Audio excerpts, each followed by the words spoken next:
So we have that auspicious, what we call auspicious connection between Dzogchen Khyentse Rinpoche and Trungpa Rinpoche, and between you and between Tashi, Judy Leaf, Barry Boyce, Andy Carr, many others, and myself. And that's part of what Rinpoche talks about at the end of the book of auspicious coincidence, this idea of tendril in Tibetan, which is part of the idea of interdependent origination or interdependence, interdependent connectivity, pratitya samutpada in Sanskrit. And this idea is fundamental to Buddhism, that we have a middle path between fate, determinism, and completely nihilistic, no connection, no reasoning, everything is haphazard. The Buddha taught this amazing, difficult to fathom middle path between these extremes. And this is what actually allows us to have agency, to have creativity every moment. We create our experience of whatever is. We react in a certain way that we can change. We approach each moment as having potential that's not completely uncharted. It's the coming together of many factors from the past going into the future. And instead of being blown along by those factors in our internal predispositions, meditation and study give us a way to access a path, a way to look at how we got here, who we are, what we're doing in this situation, and how we go forward, how we can go forward in this life, in the sense of a journey or a path, the Buddhist path of practice and study.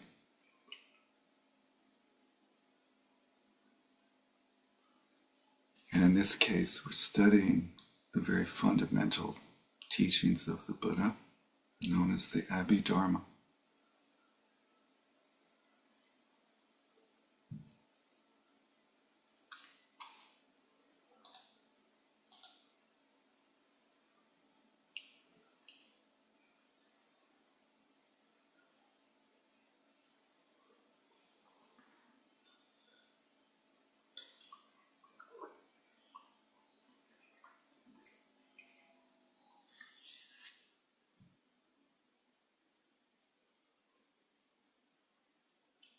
And the study of the Abhidharma is a process of examining our experience, our psychological experience moment to moment, and becoming aware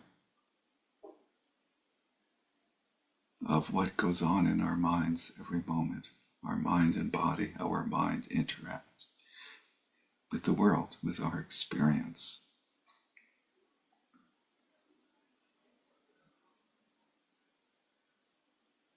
Traditionally, one studies a lot of details of all the different characteristics of existence. And many of us have probably gone through the teachings with the Khenpo over the last month from the Abhidharma Kosha of Vasubandhu, and encountered a very traditional approach to the Abhidharma. An approach identical to what Trungpa Rinpoche went through himself in his training in Tibet.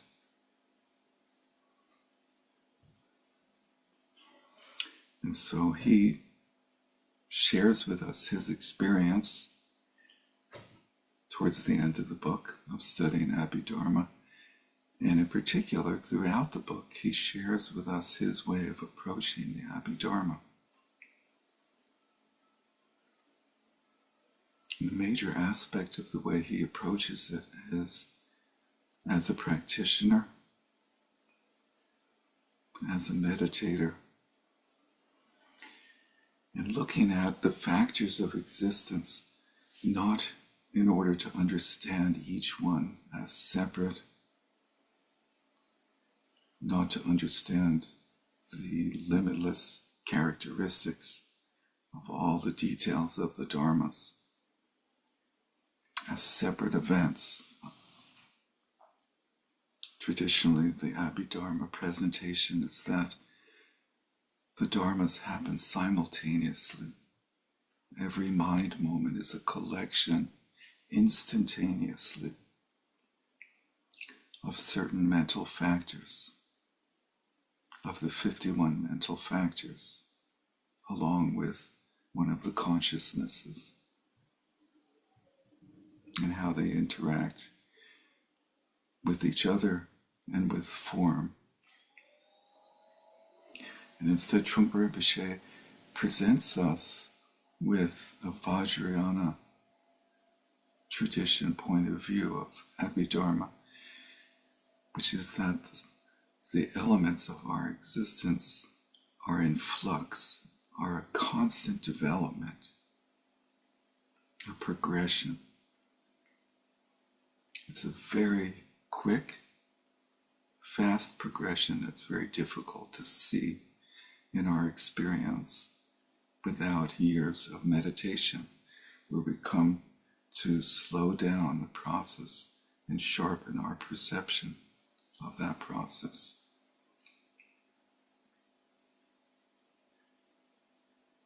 And so from that point of view, every moment there's a development of what we call ourselves in the form of the collection of the skandhas, the heaps of experience, different aspects of our experience in a progressive manner that emerge out of complete openness, a complete blank state of experience. And then from that openness, we build our world. So every moment we go through this process of a complete blank, open, light, white slate, and then the habitual pattern, the muscle memory of our psychological development that we call the ego kicks in, and we build our world, our sense of who we are, our sense of me, I, and other, and then how we connect with other in terms of feeling, perception, all sorts of concepts. And then we blanket that experience with different aspects of consciousness.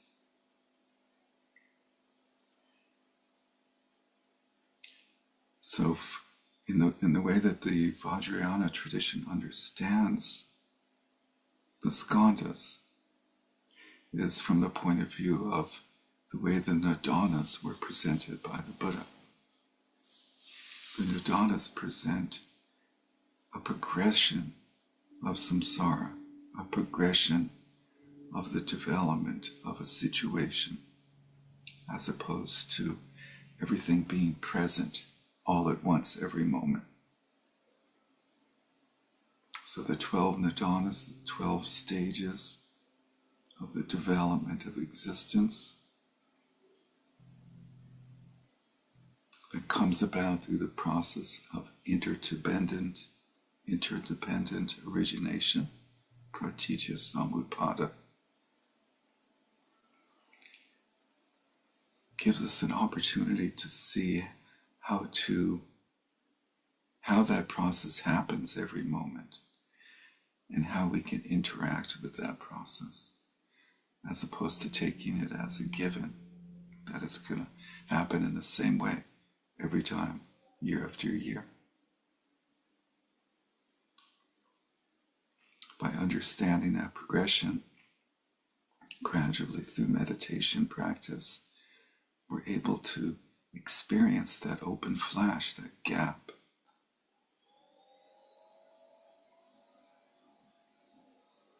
And then experience how our sense of self, our sense of other, and the interaction between the two is recreated based on our habitual tendencies. And how we can change our habitual tendencies by understanding that process and experiencing it viscerally in meditation practice.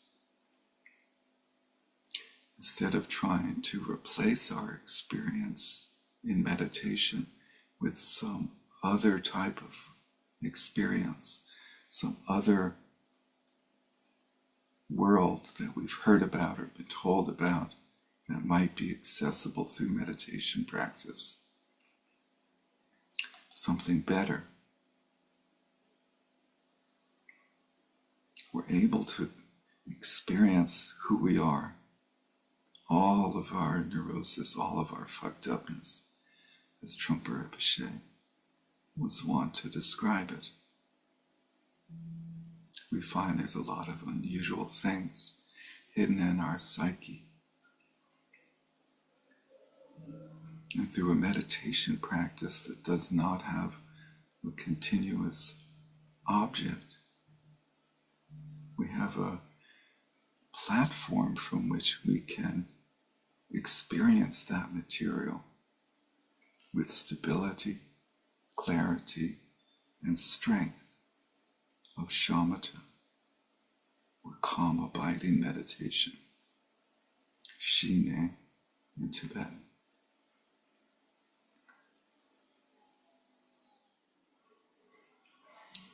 And that is one of two features in Trungpa Rinpoche's presentation of Abhidharma that are unusual. The second feature we'll talk about next week, which is the way that he describes form from the point of view of consciousness. So if you have this book, Glimpses of Abhidharma, and you've looked at it from the beginning, you will find that presentation, which is extremely confusing, actually. And he doesn't reveal that unusual way of approaching Abhidharma until the chapter on consciousness towards the end. So I thought the most important thing for us in approaching this material, given the complexity, the depth and the profundity of it, is to have a balanced approach where instead of getting lost immediately in the complexity and details, we approach it a little bit, bit by bit, from the meditative point of view. So I thought, let's start with the meditation chapters, the chapters at the end that describe how to approach this material, this way of looking at our experience. And in these chapters at the end, in particular the meditation chapter, Trungpa Rinpoche presents some of his, what I consider to be his most profound instruction on meditation practice. So I actually wanted to spend my last few minutes of this very short time here by reading a few quick sections from his meditation chapter and try to unpack it briefly. And so if you want to read along, I am reading from page 31 of the PDF I circulated, the first packet of readings for today. In the book, it's the meditation chapter.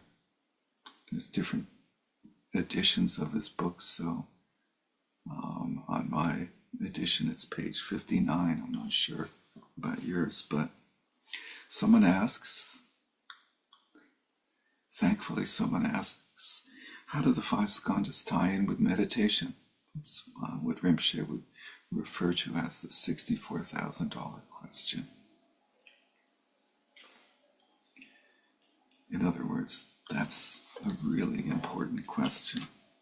He says that's a big question. The five skandhas are a process of 5 states of psychological development. And meditation does not contain that development. So in meditation, we actually bypass or pause that normal development that goes on in our mind during the day. Meditation is just dealing with the situation that exists before that development took place, or just continuing to deal with that basic situation while this development is taking place. Given our patterning, much of our meditation actually does include that psychological development. And so when that is occurring in our meditation practice, we don't engage with it. We just observe it. In other words, going back to his words, meditation means getting simple rather than getting involved with the 5 stages. These 5 stages become insignificant or just purely external.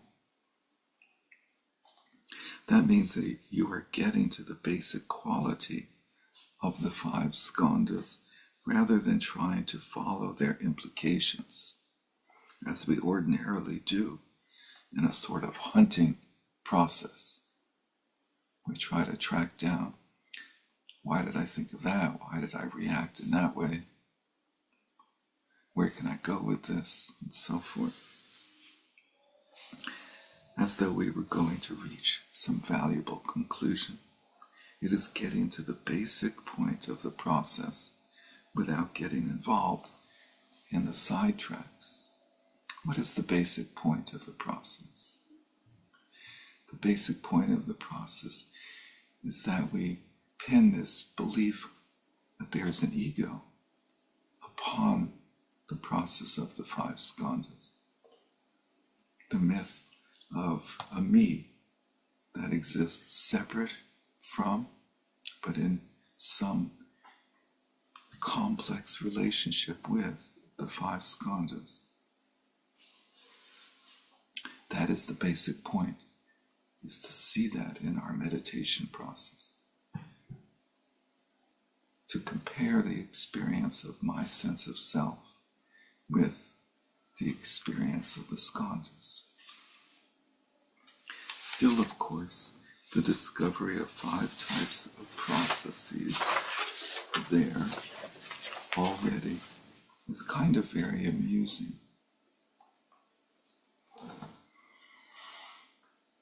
Although you are concerned with the basic point, the presence of the 5 processes helps keep you smiling. Meditation can bring up some very difficult emotions, reactions, thoughts. And by experiencing that as just the play, the constant evolving of the skandhas,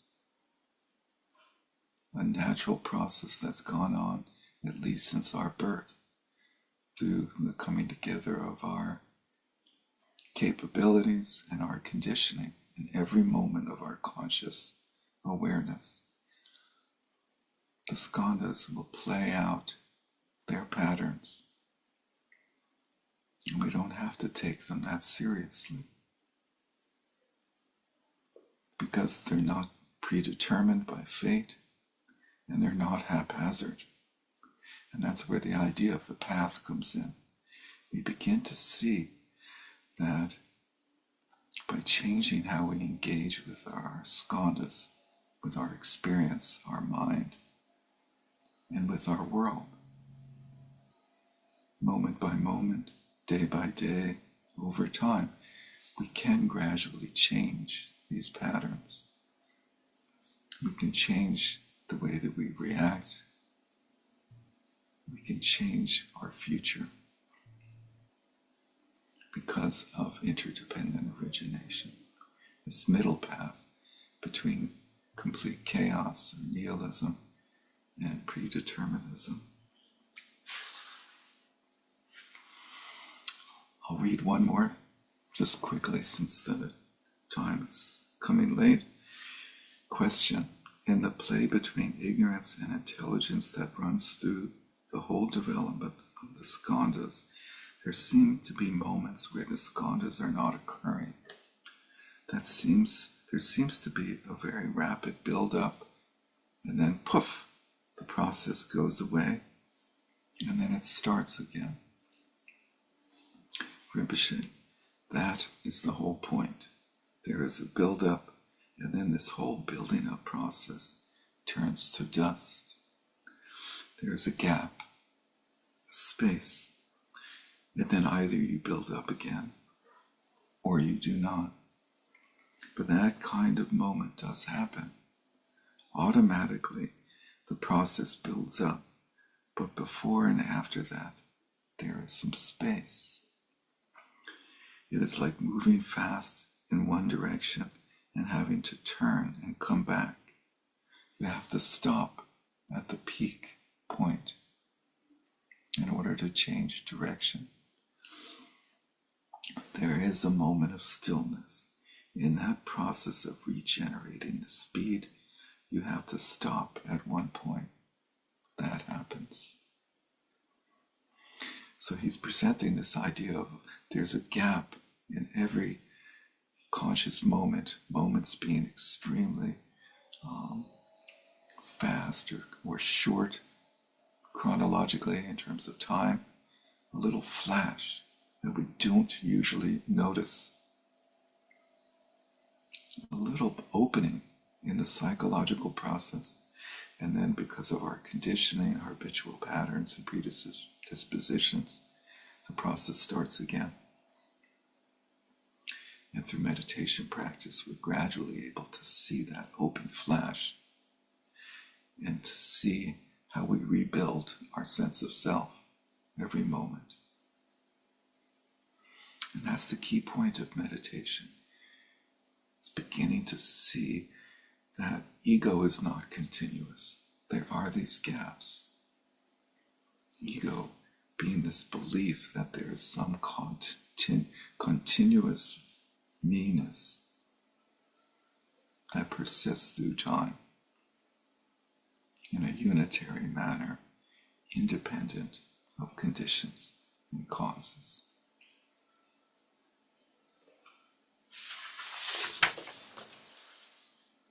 Just lastly, in the Heart Sutra, it says that Avalokiteshvara saw that the 5 skandhas were empty. So this is on the next page. Is that emptiness the same as the space you have been talking about? Rinpoche: yes, the idea is just flash. That is why it is important for a person to be free from their meditation as a concept, free from the idea, I am going to meditate, the sense of a ritual of any kind. You see if a person is able to relate with their practice of meditation directly and simply on an everyday level, a sane level, then there is a possibility of perceiving the 5 skandhas as empty. Otherwise, once you take the wrong starting point of working on the skandhas one by one systematically, then the 5 skandhas develop a system as well. So I will pause there and go into breakout groups and then come back for some group discussion at the end. Is that correct, Ina? Yep, this is correct. And just a few notes about the discussion groups today. We only have one Chinese room for today, and it's gonna be quite crowded. So please apologize for lack of the facilitators in Chinese today. So I'm sure you all gonna be nice and cozy in the room number one. And we have Spanish room number two, French room number three, Portuguese room number four, and rooms 5 to 21 are English. So if you end up in the room that is not supportive to your language needs, so to speak, please feel free to change the room anytime. And if there is by any chance no facilitator, just please go ahead and support our newcomers because they can be a little bit shy, but we are very experienced at the heart of the course. So I'm opening the rooms now, and we have 25 minutes. Enjoy.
Hi everyone. Whoever is not automatically assigned to the group, you can choose the group. Just choose the breakout rooms on the bottom panel, and you will be there in a moment, in no time.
Пока ты хочешь думать.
Welcome back to the larger room. I hope you had an interesting discussion in the breakouts. My understanding is now this is for discussion, open discussion here in the large full group, Q&A or whatever people want to share of different ways of understanding what was presented in the readings or in my discussion at the beginning, or helpful suggestions, comments, whatever. Anyone? Yep, we have GNM. Thank you. Wait a second, I will make you a co-host so you can unmute yourself now. Good morning. I'm not Good morning. GNM. I'm Leela, and thanks for your presentation. So I recently did a Satipatthana with the Goenka folks, which was really wonderful, and started listening to the Abhidharma Kosha that Khenpo Sonam Phuntsok was doing. And the first talk, he mentioned, so in the Satipatthana, the three things you need, right, is Shila, so discipline of conduct, right? And then concentration, samadhi, and then wisdom, which is born of that equanimity, right? And in that first talk, Sonam Phuntsok had mentioned, sorry, can you hear me okay? Yeah. Okay. Okay. Um, that it's not possible to get a certain level of samadhi, I believe, or a certain level of wisdom in our meditation in the desire realm. And since I was not there, I had to ask my AI, is it possible only to get this in the form or the formless realm? But obviously the Buddha was in the desire realm. So can you address that? Oh, wow. So this is something the Khenpo said? Oh, I no, or believe came from the Goenka. You from the sure it didn't come from no, the... from the Abhidharma, Oh, from actually. the Abhidharma Kosha, yeah. So from Yes. the Abhidharma Kosha being the point of view of the early, actually Vaibhashika tradition of the Indian Buddhist schools, has the view that you need to achieve the absorption states of the form realms in order to develop wisdom that actually pierces through ignorance in order to achieve liberation. And so their focus is on achieving the absorptions, the four absorption states that result in existence within the form realm. And they apply insight. They develop insight by looking at the experience of each of the absorption states, in particular as one exits an absorption states, to see what are the coarse and subtle aspects of that mind state, what are the positive and negative aspects, to refine those. But that one needs the force of concentration, of samadhi, of those levels of absorption in order to experience the depth of insight that one needs to progress along the different stages of the traditional path. And that shifts somewhat in the later tradition. And there's alternatives to that also in the so-called early tradition. In Burma, Mahasi Sayadaw in particular was famous for saying that the level of concentration that happens to all sentient beings, or all humans at least, on a momentary basis through what's called momentary concentration. That in each moment of our experience, we have a collection of the dharmas happening. We have a primary mind, a consciousness, and we have some collection of the 51 samskaras of the fourth skandha, and 10 of those are omnipresent, including concentration. And so every moment we have concentration, and that's sufficient to produce the insight, to cut apart the belief in ego. And in the Mahayana tradition, there's the sense that we don't need to fully accomplish the 9 stages of shamatha and then shamatha in order to shift to vipassana, but we can begin to develop vipassana in concert with shamatha as we progress along earlier stages of the 9 stages, such as stages 4 or 5. We can begin to develop effective wisdom that begins to chip away at the momentum and the solidity of the belief in ego. So there are those different points of view. And certainly in the Tibetan tradition, we see there's very little emphasis on attaining the formal stages of the absorptions. Thank you. Can I ask one more question on that? Sure. And also clarify if I understand. So there was 52 stages on formation. Is that correct? And 10 of those are omnipresent? In the Tibetan tradition, there's 51 mental 51. factors. Okay. You'll often see in the deities have a garland of 51 heads that represent the samskaras. Okay. And so this is a little bit from there is for consciousness. So with the vipassana of sensation, dealing with the sonya of each of those 6 or 7 consciousnesses, I guess, really 6. But anyway, the when we go through the 5 aggregates and we're doing form, feeling, perception, which I think Chogyam Trungpa Rinpoche also said was impulse, maybe, and then formation, our habitual reactions, and then consciousness.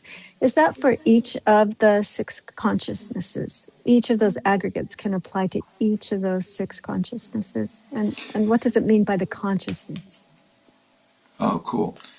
So this also relates to a question I saw in the chat, which was, what are the 2 unique aspects of Trungpa Rinpoche's presentation of Abhidharma? And the first one is that traditionally the Abhidharma presentation is that every moment of our existence there's the confluence of a number of the dharmas.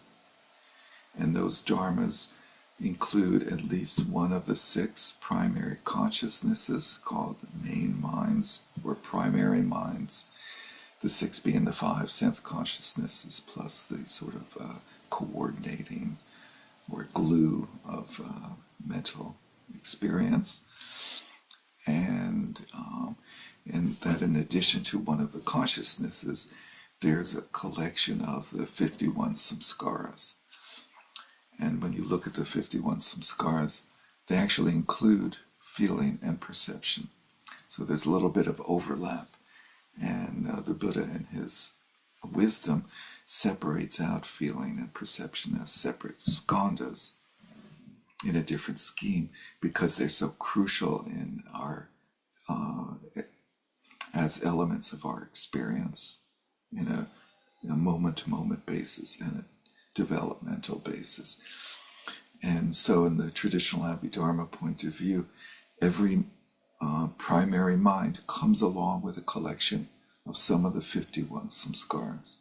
There's functional samskaras such as contact, focus, attention, turning towards an object. And then there's what we might call emotional responses of either positive or negative emotionality or kleshas.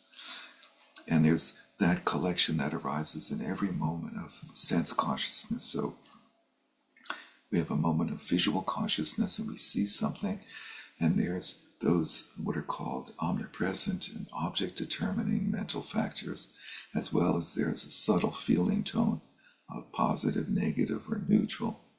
And there's an association of, like, what is this? What does it mean to me? And that happens in every moment of every one of the 6 consciousnesses. The 6 consciousnesses, what's confusing is they have a sort of passive operation that goes on all the time. So our senses are open, our hearing, Our ears are open, our eyes are open, and they're constantly receiving data, but our attention doesn't go to them all the time. Our attention floats around. Now perhaps we're focusing on the sound of words and the interpretation of those sounds as meaning. Maybe we shift and we look at something. But every moment there is a collection of dharmas that comes together, creating our experience. And in the traditional version, they're instantaneous. They arise all at the same time.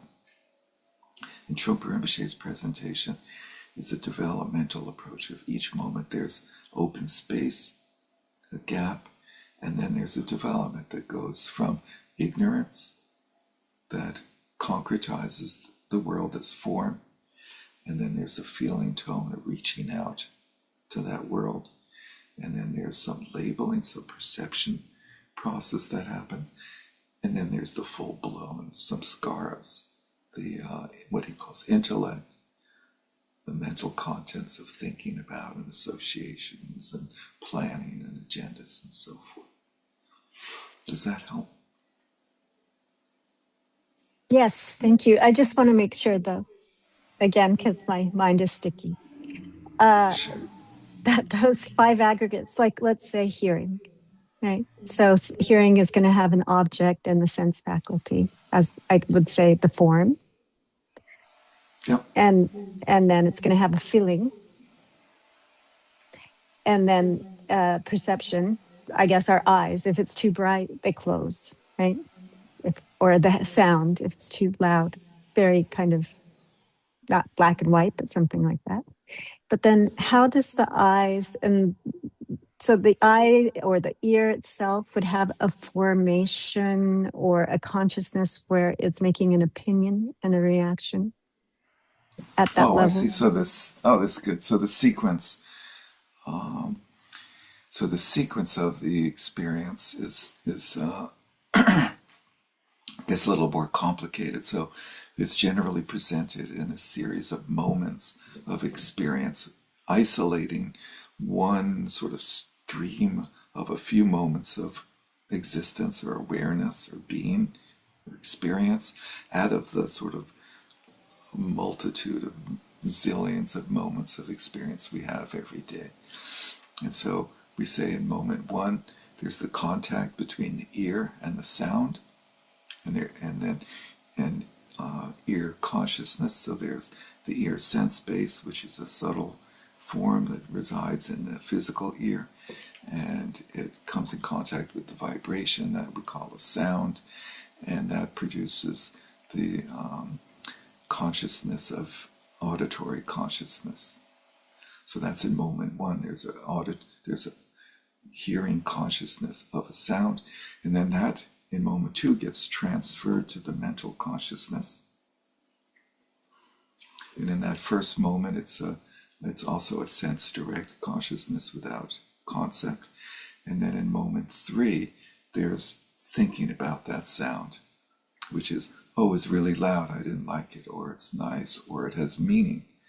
It's somebody slammed the door, and so that has all sorts of significance. And so then at that point, it's transferred into the heart of the fourth skandha with all of the analysis and analytical process that goes on. But in moments 1 and 2, there were factors from the fifth skandha as well that were more basic, just of like attention, contact, identification. Those were happening, as well as the feeling and the perception. So there's like 2 stages when you study Abhidharma traditionally. The first stage is much more common, where we identify, we label all the different dharmas and what they are and how they function. And then the second phase of Abhidharma, which is much less known, has conditional relations, is how do the dharmas interact on a moment-to-moment basis. And again, it's like this static world of like, they appear momentarily, all together developed in one moment. And Trungpa Rinpoche had took the approach of emphasizing how things develop over time, which gives us the opportunity to shift their development. And that's presented in the nidanas. So it's not like he comes up with something new. He's applying the framework of the progression of samsara that's given in the nidanas to the skandhas. And the skandhas appear in the nidanas. So it's not something unorthodox in particular. Thank you. Leela? Hi. Hi, Derek. Thanks very much for your presentation. Amazing. I was very astounded and amazed to hear you talking about one of the what you would consider one of the most important meditation instructions of Chogyam Rinpoche being here, no, in this answer to the questions you read. They don't. I mean, the exposing of it, no, does not sound really like an instruction, but still is there, right? So. If you would like to, if you could like uh, delve a little bit more on that, and especially why you consider it one of the most important instructions, would be very, very helpful. I would love to. I love this section. Thank you. So I read a couple of snippets. I'll read. There was another one that I skipped over, which is on the bottom of, in my book it's page 60, but in the PDF it's page 32. And someone says, does one pass backwards through the 5 skandhas? And Rinpoche says, and the person describes like, we all have this sense that when we start meditation, we're in a very discursive space, and that gradually we come more in touch with feelings and deeper experiences, deeper like predispositions or concepts about ourselves and our world as we progress in our meditation. There's always this experience that meditators have, that there's a sort of delving deeper and deeper into our psyche. And so it's very subtle the way Rinpoche reacts to this. He says it sounds a bit fishy. And then he says, you see, what you're talking about is going deeper and deeper, slower and slower. Somehow meditation does not happen that way. Once you go into the profundity, deeper and deeper, and slower, there is a possibility of being hypnotized by it so that you lose all contact with anything.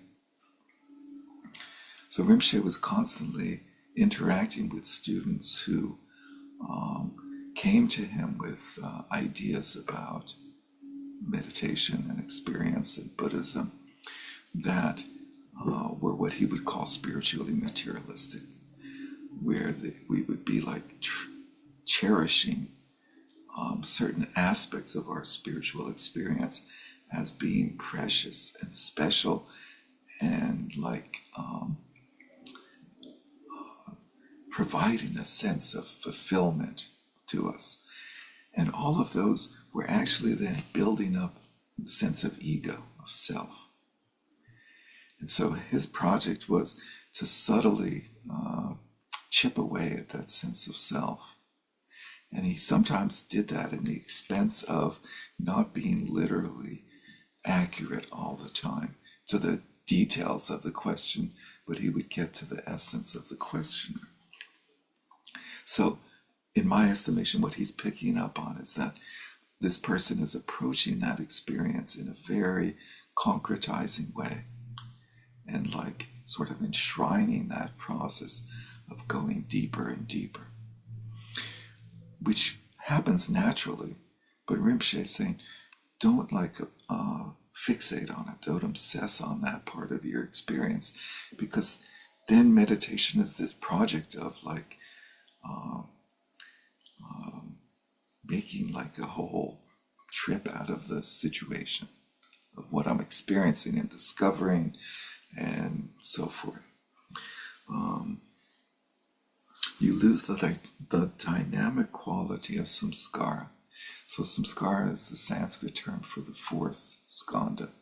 And that's where all the associations go on, the emotional reactions go on, the conceptual structure of our experience happens. The dynamic quality of perception, the third skandha, the dynamic quality of feeling. So he's emphasizing experiencing these skandhas as opposed to analytically freezing them as this or that. And these are the only guidelines for Buddha activity in a state of enlightenment. You do not want to push those out at all. You do not have to go into a process of going deeper. So he makes this odd little allusion to Buddha activity in the state of enlightenment. Where did that come from? And this is a thread he pokes in and out of about, like, what is it about the number of 5 skandhas? Is it arbitrary? It's a description of ego, and we have different descriptions. The 5 skandhas, we have the 12 ayatanas, we have the 18 dhatus, we have the 12 nidanas, and so are these just ways of breaking down the sense of self, which is the main strategic plan, the main strategy of Abhidharma, is to break down the continuity of the sense of self into different factions. And he's revealing that actually the skandhas as 5 is a sort of naturally appearing aspect of reality. And we see this in the 5 Buddha families in the Vajrayana tradition, they are the transformation of the 5 skandhas. So this number 5 is far from arbitrary. So you don't have to go into a process of going deeper. Rather, at the beginning, when you're dealing with form, a certain funny thing goes on between awakeness and confusion. So he's describing this process of the open flash, the gap, and then when it gets closed, we come back with our habitual identification of me and world or other. There's a certain funny moment. That is where you strike first, whether you are using the breathing or the walking. This is the most profound, pointed meditation instruction in the book, in my estimation. He's saying this is where we're focusing our meditation practice on, experiencing what happens after the gap, and we rebuild the sense of self. Whatever your technique may be, that is your starting point. And meditation happens right there. You do not have to go through a process at all. The process just happens by itself. We don't have to list it off and categorize it and going deeper and deeper. It'll happen. But the important point is the precision and sudden quality of that flash. It's let it be complete and thorough and not muddied with expectation. One of the things that he talks about that happens with the gap is we start to anticipate it and we create an intellectual version of the gap. And we have to understand that propensity and let go of that. And just experience a very clear and genuine opening.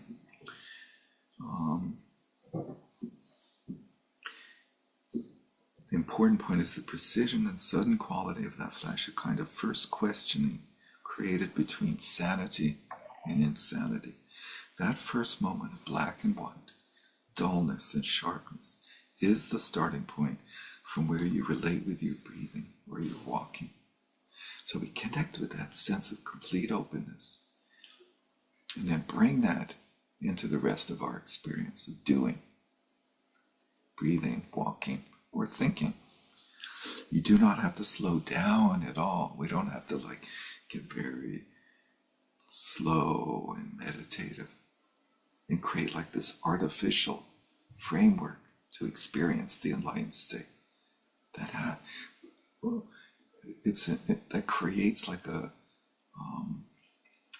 artificial sense of the enlightened mind.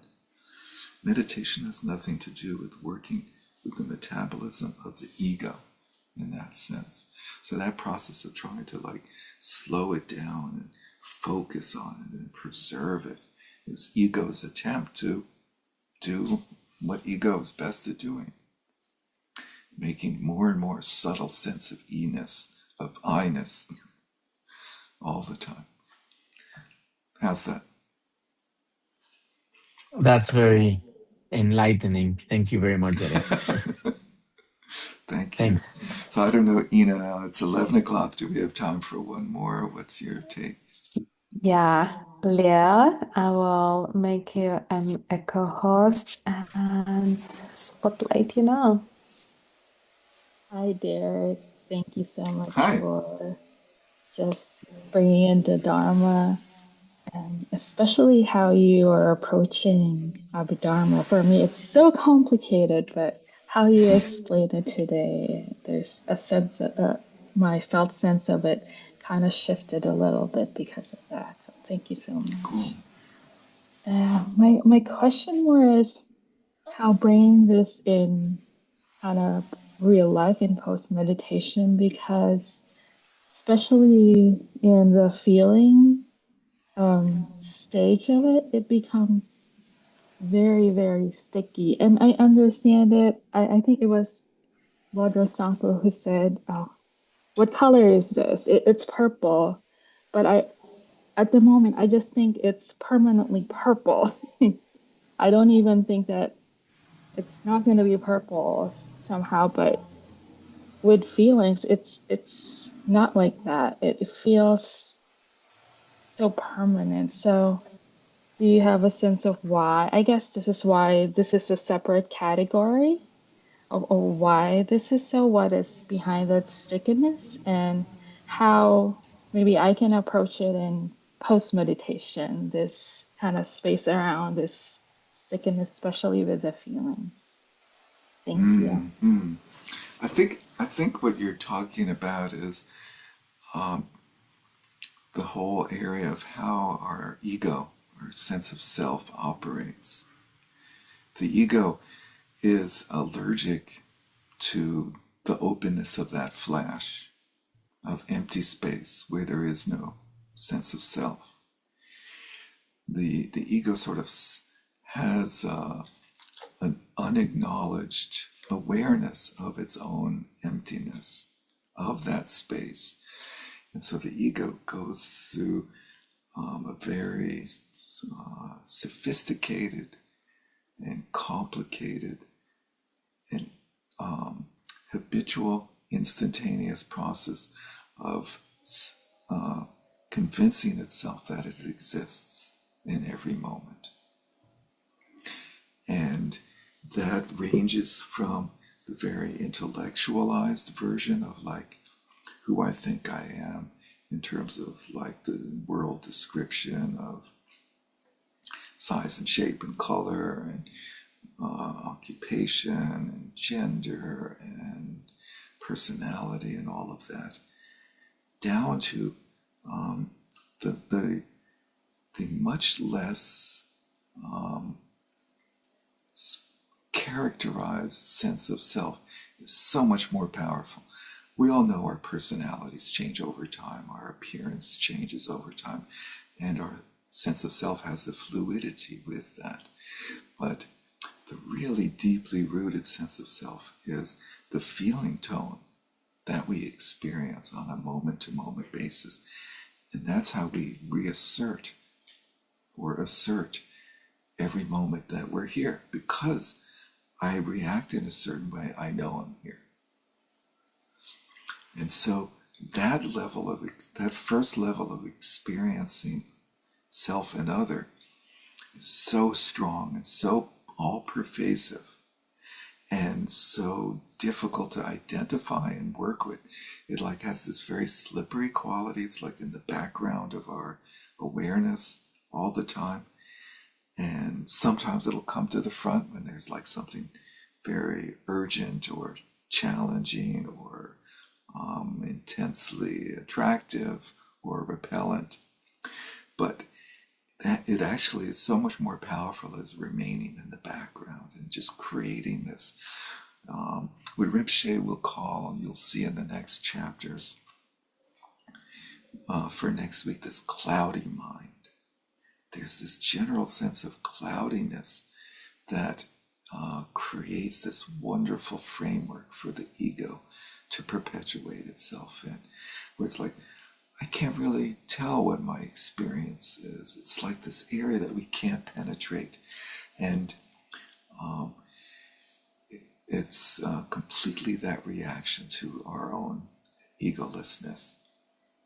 And you might see this when you practice, if you've ever practiced trying to experience selflessness by identifying the sense of self and then comparing that sense of self to factors of our experience, such as the skandhas, which is the traditional exercise of Vipassana. And then there's a moment of not finding. And our ego immediately fills that back in. It's like when magnets of the same pole are put together, like positives two together, they pull apart.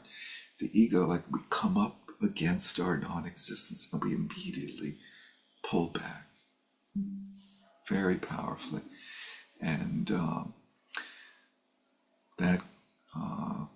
that quality is that I think for me, that's what I felt you were getting at in talking about, like, what color is this? Our like very subtle emotional tone towards our experience is the most slippery aspect of the sense of self.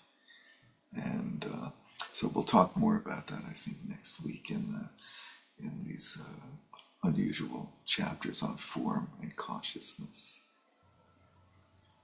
Thank you so much. Thank you.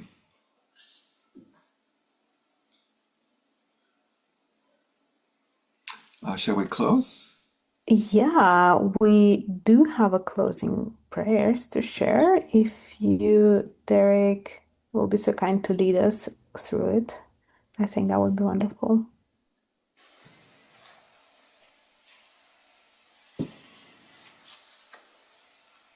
By this merit, may all attain omniscience, may defeat the enemy, wrongdoing, from the stormy waves of birth, old age, sickness, and death, from the ocean of samsara, may all beings be free.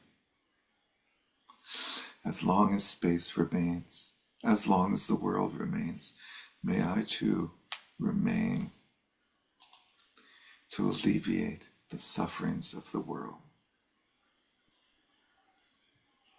Thank you very much for this opportunity to connect with you all, created an auspicious coincidence of connection. Thank you so much, Derek. And yeah, I will ask everyone to unmute to say thank you to you too, and we'll meet next week. Thank you. Thank you so much. Thank you, everyone. Thank you, Derek. Bye. Bye. Appreciate it. Love this part. Thank you. Thank you very much. Thank you. Thank you. Bye. Namaste. See you next time. Bye. Thank you. Thank you. Thank you. Thank you. Thank you.